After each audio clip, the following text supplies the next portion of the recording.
Greetings, guys! It is time for us to do keywords and concepts from chapter 15, our religion chapter. So we're going to open with the theoretical perspectives on religion, which I know we don't typically do it this way, but I like to keep things interesting. So our first video here is going to be on sociological perspectives, then we'll have a keywords and concepts, and then we'll have some actual religious stuff.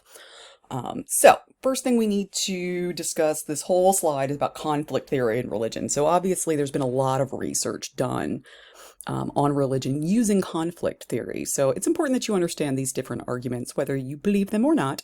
That is up to you, but you do need to understand how they work. So we're going to start with our buddy Max Weber.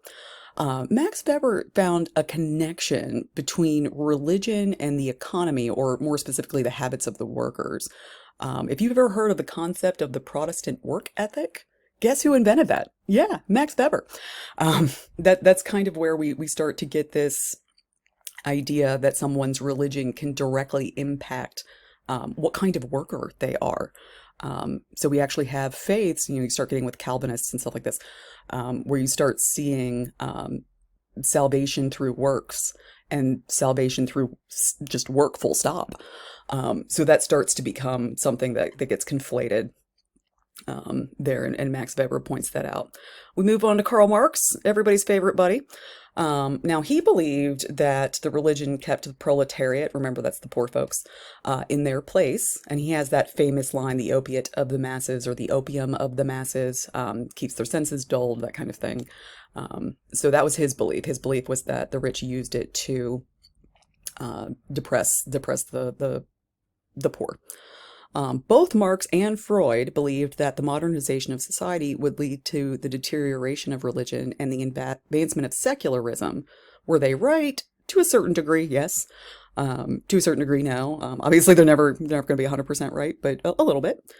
And then there are some conflict theorists, and I think this is where we can get into some really interesting stuff, who study how religions internalize hatred for other religions, right? So you have people, like we have words for this, right? Islamophobia. There's a whole word for fearing a certain religion. So obviously there are people who are studying that using conflict theory. So that's our conflict theory stuff.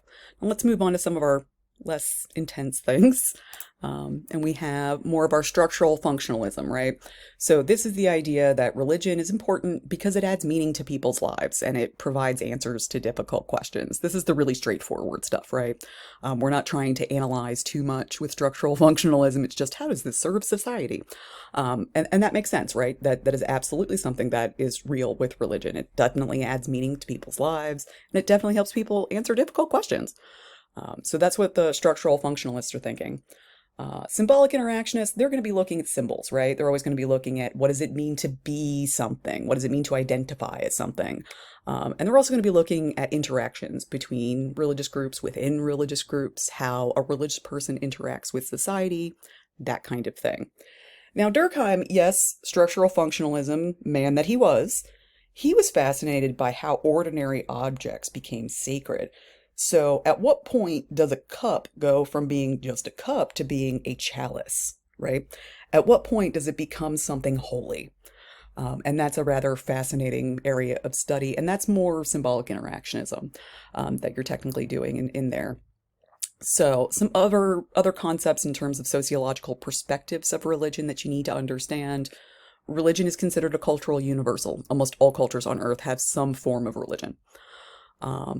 Religions are considered to be social institutions, right? These are things that people do on their own to make things up, to make their communities, to comprise their communities, not make their communities up, to comprise their communities. That was the word I was looking for. And then, it's a system of beliefs. That's how we define religion within a sociological perspective. What's really important is that it is not a symbol of high culture. So if you remember all the way back to our culture lessons, we had the high culture, which is stuff that's only accessed by the elites. So that can't really work, right? You can't have religion that's only accessed by the elites. Otherwise, it's not going to be much of a religion, right? Can you imagine if the Catholic Church only allowed you in if you had a minimum income of like $100 million? Right? That'd be weird, right? So that doesn't quite work. So it is not a symbol of high culture. It is always popular culture. It is always the culture of the people who practice it. So those are the important concepts to understand for sociological perspectives of religion, and I'll be back with just some good old-fashioned keywords and concepts from this chapter.